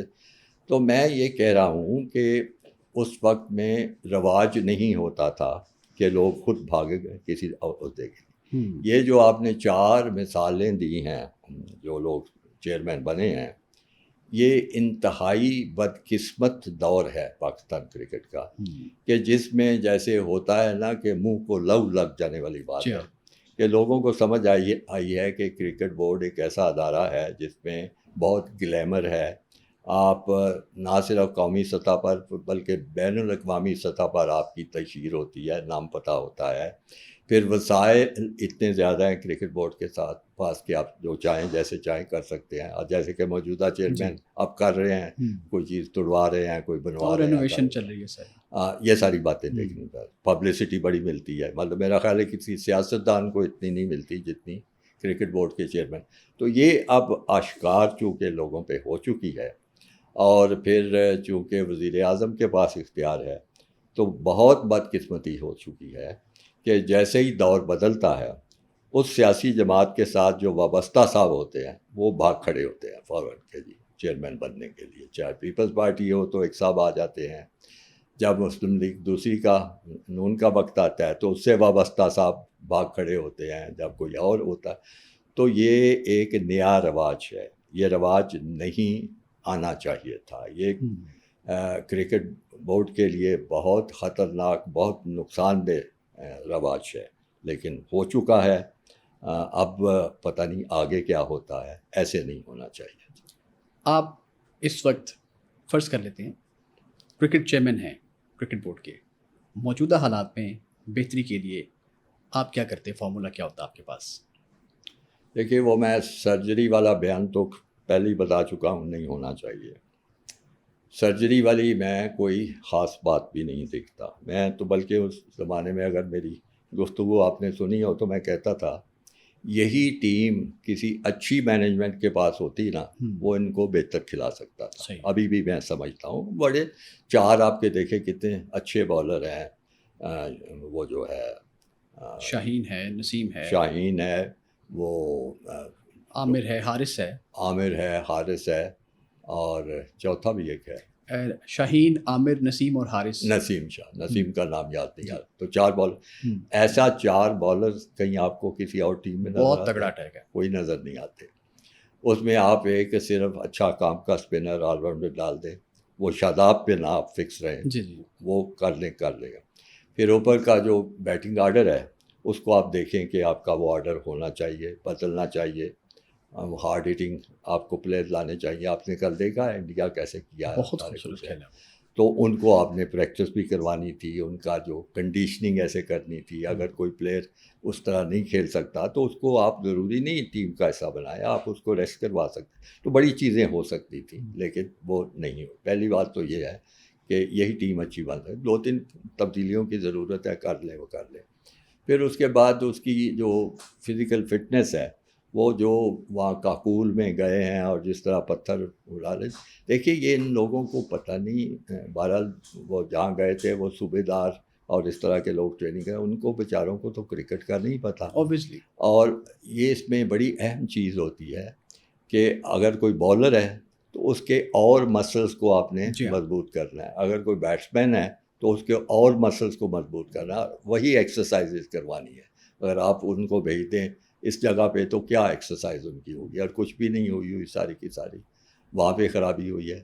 اور پھر باقی جو ہے بات کہ میں اگر آپ مجھ سے پوچھ رہے ہیں تو یہ کوئی جیسے ہوتا ہے نا اوور نائٹ کوئی فارمولہ نہیں ہے. پھر مجھے واپس جانا پڑے گا کارڈار صاحب کی طرف. وہ آکسفورڈ ایجوکیٹڈ تھے، منسٹر بھی تھے، بہت سوچ سمجھ کے لوگوں سے ملتے تھے، لیکن ان کو ایک چیز پتہ تھی کیونکہ وہ کرکٹ کھیلے ہوئے تھے. ایک چیز پتہ تھی کہ نرسری جو ہے کرکٹ کی وہ کلبس ہیں. اور پاکستان کرکٹ بورڈ تو ایک کھلاڑی بھی نہیں تیار کرتا. پاکستان کرکٹ بورڈ تو کلب سے جو نکلتے ہیں کھلاڑی ان کو اٹھا لیتا ہے. تو اگر کلب سے کھلاڑی نہ نکلے، کلب کرکٹ کوئی نہ ہو رہی ہو یا ہو رہی ہو تو بیکار قسم کی ہو رہی ہو، تو آپ کو کھلاڑی کہاں سے ملیں گے؟ تو آپ کو متبادل کھلاڑی ہونے کے لیے کلب کرکٹ کو ری انفورس کرنا ہے، مضبوط کرنا ہے، بہتر کرنا ہے. اس زمانے میں ہوتا یہ تھا، میں نے آپ کو بتایا میں ان کے ساتھ سیکٹری تھا، تو ہر کوئی 2-4 مہینے کے بعد وہ کہتے تھے اتنا سامان آرڈر کرو، سیالکوٹ سے منگوا لو. وہ ظاہر ٹرک میں لد کے سامان آتا تھا 100 کلبوں کے لیے اتنا دے. تو وہ پھر یہ کراچی بھجوا دو، یہ لاہور بھجوا دو، یہ ملتان بھجوا دو، یہ پشاور، یعنی سامان لے کے بھیج رہے. تو ہم تنگ آ جاتے تھے. میں کہ سامان کیا مصیبت ہے، ان کو جو آپ نے مہربانی کرنی ہے کہتے نہیں وہ نہیں کرنی. وہ یہ پھر سامان پہ خرچ نہیں ہوگا، وہ کہیں اور چلا جائے. سامان ہوگا اس کا کچھ نہیں، وہ بیچ تھوڑی سکیں گے. اور وہ دیتے تھے، کئی دفعہ خود ڈسٹریبیوٹ کرتے تھے، کئی دفعہ وہ دوسروں کے ذمہ ڈال دیتے تھے. تو ہر وقت اسی سوچ میں رہتے تھے کہ کلبوں کو کیسے مضبوط کیا جائے. اور مضبوط کرنے کا کیا طریقہ ہے؟ ان کی مالی وسائل ہی آپ نے بڑھانے ہیں. بالکل. آپ کو پتہ ہے ہمارے ہاں حالات کیا ہیں. لوگوں کے پاس، کھیلنے والے اچھے کھلاڑیوں کے پاس بوٹ نہیں ہیں، جوتے نہیں ہوتے. بیٹ بہت بڑی بات ہے. اور کیا کیا قیمت ہو چکی ہے اچھے بیٹ، بہت زیادہ. گیند کی کیا قیمت ہو چکی ہے، یہ تو لوگوں کو پتہ ہی نہیں. آپ پوچھیں کسی کو نہیں پتہ ہوگا. تو جب تک آپ اس اپنی بنیاد کو ٹھیک نہیں کرتے اور اوپر سے ہی آگے پیچھے کرتے ہیں تو نہ کوئی سرجری ہوگی، نہ کوئی بہتری آئے گی. تو پہلی بات یہ ہے، اور یہ کوئی بہت طویل منصوبہ بھی نہیں، لیکن کچھ مہینے، کچھ 1 سال تو آپ کو درکار ہوگا نا. آپ کلبوں کی ٹورنامنٹس کرائیں، آپس میں مقابلے کرائیں، ان کی ریٹنگ کریں، ان کی خرابیاں دور کریں، ان کو اچھی گراؤنڈیں دیں. ان کلبوں کے پاس اچھی گراؤنڈیں نہیں ہوتی کھیلنے کے لیے. گلیوں میں کھیل رہے ہوتے ہیں، محلوں میں کھیل رہے ہوتے ہیں. تو آپ ان کو یہ سارے بندوبست کر دیں تو وہ چیز ہوگی. اس کے بعد اگلی چیز ہے آپ کا فرسٹ کلاس جو سسٹم ہے کرکٹ کا. آج کل مجھے نہیں پتا، میں کسی زمانے میں کتنا مشہور ہوتا تھا، قائد اعظم ٹرافی ہو رہی ہے، فلانی ہو رہی ہے. کبھی کسی اخبار میں نے پڑھا نہیں کوئی. اصل کرکٹ جو ہے وہ T20 نہیں ہے، یہ 50 اوور کی کرکٹ نہیں ہے، 4 ڈے کرکٹ ہے، 4 ڈے کرکٹ ہے، 3 ڈے کرکٹ ہے، فرسٹ کلاس لیول کی کرکٹ ہے. اس پہ توجہ ہی کوئی نہیں ہے. سارے وہ گلیمر کے پیچھے بھاگ رہے ہوتے ہیں. جی اب انڈیا سے میچ ہے تو بنا دو، فلانے سے میچ ہے. تو آپ اگر اپنی بنیاد کو کھوکھلا کر دیں گے تو آپ کی کرکٹ کمزور ہوگی. تو اگر مجھے کوئی کہے گا تو میں کلب کرکٹ سب سے پہلے توجہ پاکستان کو ایک طرف رکھ لوں گا کہ ٹھیک ہے تم جو کر رہے ہو، کوئی بہتر مینجمنٹ کر لوں گا. لیکن بنیادی چیز ہے میں کلب کو پکڑوں گا، ان کے سارے شہروں میں ٹورنامنٹ کراؤں گا، اس میں سے دیکھوں گا کس میں اہلیت ہے، کیسے ہیں. ان کلبوں کو مزید پروموٹ کیا جائے گا، ان کی مدد کی جائے گی، ان کے کھلاڑیوں پہ توجہ کی جائے گی، ان کے لیے اچھے کوچ کا بندوبست کیا جائے گا تاکہ شروع میں ہی کوئی خرابیاں جو ہیں ان کی ٹھیک کر دی جائے. یہ ہوگا. پھر ان کو ڈومیسٹک کرکٹ میں جو 3 یا 4 روزہ ہو، جو بھی آپ اسٹرکچر بنانا اس میں ڈالا جائے گا. اب یہ ان کو کسی نے بتا دیا ہے کہ جی ڈومیسٹک کرکٹ کی اہمیت ہے. اب انہوں نے کہا جی ڈومیسٹک کرکٹ جو کرو. او اللہ کے بندو، یہ تو سوچو کہ ڈومیسٹک کرکٹ کی آپ کے حالات کیا ہیں. ڈومیسٹک کرکٹ کے حالات بڑے، جو مجھے بتایا جاتا ہے، بڑے خراب ہیں. کوئی کام کی وکٹیں یا گراؤنڈیں نہیں ہوتی، کوئی کام کے رولز نہیں بنائے جاتے، کوئی کام کی امپائرنگ بھی نہیں ہوتی. یہ بھی پلیئر شکایت کرتے ہیں کہ جی ایسے ہی پکڑ کے بندے کھڑے جاتے ہیں, ہو جاتے ہیں, ہماری ساری محنت ضائع ہوتی ہے کہ ذرا اپیل ہوئی ہے اور اس نے انگلی اٹھا دی تو آپ نے کیا کرکٹ کیا. تو اگر آپ نے ڈومیسٹک کرکٹ پہ ان کو انکریج کرنا ہے تو آپ کو اس کا معیار بہتر سے بہتر بنانا ہوگا, اس کو اتنی اٹریکٹیو بنانا ہوگا کہ آپ کے کھلاڑی جو ہیں اس کو چھوڑ کے لیگز اور ادھر ادھر نہ جائیں. اس کے لیے آپ کو پے کرنا ہوگا. میں یہاں تک جاتا ہوں, کتنے پیسے ہیں کرکٹ بورڈ بہت کے کم پاس, سر. اس کے لیے آپ کو پے کرنا ہوگا. اور جب وہ اس طرح کریں گے, سنجیدگی سے وہ کرکٹ کھیلیں گے, اس کا معیار اچھا ہوگا, وہاں سے سیکھ کے آئیں گے, پھر آپ کو کوئی مشکل نہیں ہوگی. آپ اپنی ٹیسٹ ٹیم بنا لیں, آپ 50 اوورس کی ٹیم بنا لیں, T20 کی ٹیم. یہ ذرا یہ ایسے ہی ہے, آپ سوال کسی سے پوچھیں جی پرسوں امتحان ہے آپ کیا کریں گے, کچھ نہیں کریں گے, نقل ہی کریں گے نا سارا کچھ. تو اگر آپ نے امتحان میں اچھی کامیابی حاصل کرنی ہے, اچھے نمبر لینے ہیں, تو آپ کو شروع سے کورس کی کتابوں کو پڑھنا پڑے گا, سیکھنا پڑے بیسکس کے ساتھ گا. جڑنا میرا پڑے تو گا. یہی جواب ہے. اچھا, اس کو آپ ختم کریں گے گفتگو کو. ایک میں کہانی سننا چاہتا ہوں آپ سے. آپ نے قذافی اسٹیڈیم کا ذکر کیا کہ اس کی بڑی خوبصورت کہانی ہے, پنجاب حکومت کا تھا, پھر انہوں نے دیا. تھوڑا سا مختصراً وہ بتا دیں کیونکہ آج کل اس کی رینوویشن بھی چل رہی ہے, تو اس سے ہم ذرا ریلیٹ کرنا چاہتے ہیں اس کے ساتھ. قذافی اسٹیڈیم کی کہانی یہ ہے کہ اس وقت میں سیکرٹری تھا کرکٹ بورڈ کا, اللہ مغفرت کرے. اس وقت کے وزیر اعظم ذوالفقار علی بھٹو صاحب میچ دیکھنے کے لیے وزیر اعظم آتے ہوتے ہیں. قادر صاحب بہت بڑے آدمی تھے. میں ساری دنیا کا ایک دورہ کر کے آیا تھا کیونکہ پاکستان کے پاس فکسچرز نہیں تھے, پروگرام نہیں تھے. تو انہوں نے دیکھ کے بڑے کہ یہ خطوں سے بات نہیں بنے گی. میں نے کہا جی کیا کرے, تم نکال سکتے ہو وقت. میں نے کہا جی جو حکم کریں, آخر کرکٹ کے لیے تم جاؤ ہر ملک میں اور وہاں سے اگلے 5 سال کے فکسچرز طے کر کے, یعنی یہ تک. تو جس کے نتیجے میں نکلا, سنگاپور گیا, وہاں سے نیوزی لینڈ گیا, نیوزی لینڈ سے آسٹریلیا آیا, آسٹریلیا سے کہنے لگے کہ آسٹریلیا سے جاؤ گے نا تم ادھر یورپ کی طرف, تو امریکہ کی طرف, تو وہاں پہ فیجی آئی لینڈ بھی جانا. میں نے کہا جی فیجی آئی لینڈ کیا ہے. کہنے لگے وہاں کا وزیر اعظم جو ہے وہ میرے ساتھ آکسفورڈ میں ہم جماعت تھا. اچھا. وہ مجھے لندن میں ملا تھا اور اس نے ریکویسٹ کی تھی کہ جب آپ کی ٹیم آسٹریلیا آئے گی تو ایک میچ آپ ضرور فیجی آئی لینڈ کھیلے, تو تم ذرا دیکھنا ان کی سہولتیں ہیں ایسی کہ وغیرہ. تو یہ میں بتا, تو وہ اس قسم کے بندوبست کرتے تھے, سارے کرتے. پھر اچھا میں بھٹو صاحب کے آنے کی بات کر رہا تھا, تو بھٹو صاحب آئے, میں ٹور سے واپس آیا تو وہ میچ کچھ تھا اس کو دیکھنے, دعوت تھی, وہ آ گئے, گھنٹہ ڈیڑھ آتے تھے وزیر اعظم. وہ بڑے شوقین تھے ویسے کرکٹ کے. کیا بات. تو وہ اب ان کو جہاں پہ وہ اترے ان کو ریسیو کیا, اور کارلا صاحب اور وہ اکٹھے چل رہے تھے, میں وہ جیسے ہوتا ہے دفتر کا بدلہ پیچھے پیچھے. تو گفتگو میں انہوں نے اس کو جیسے بیچ میں ٹوکے تھا, I would like you to meet my young secretary.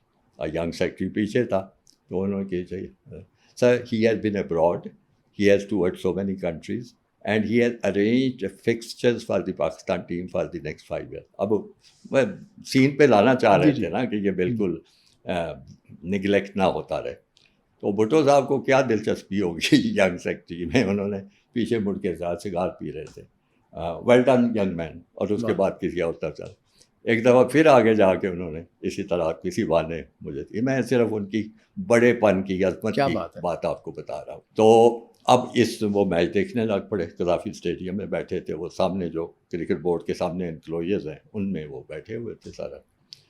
تو ساتھ ان کے اس زمانے کے جو تھے چیف منسٹر تھے, یا میں چیف منسٹر یہ تھے مصطفیٰ کر صاحب جو تھے وہ تھے, اور ایک طرف کوئی اور شخصیت تھی, ساتھ کارلا صاحب تھے. اور مجھے ہدایت تھی کہ ہمارے پیچھے تم نے بیٹھنا ہے. وہ میں نے بالکل پیچھے بیٹھنے کی کوشش کی وزیر اعظم کے اور چیئرمین صاحب کے, تو مجھے ان کے سٹاف نے وہاں سے ڈسلاج کر دیا.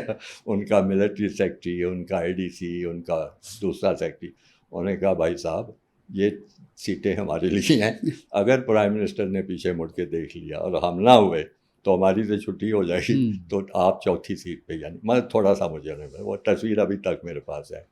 تو وہاں تو اب اس میں جو میں اب میرے کان تو ان کی طرف ہی سن رہا تھا, تو وہ کچھ سیاست کی بھی بات کر رہے تھے, مصطفیٰ خر صاحب سے بھی بات کرتے تھے, کبھی کبھی کارلا صاحب سے بھی کرکٹ کی بات کر دیتے تھے.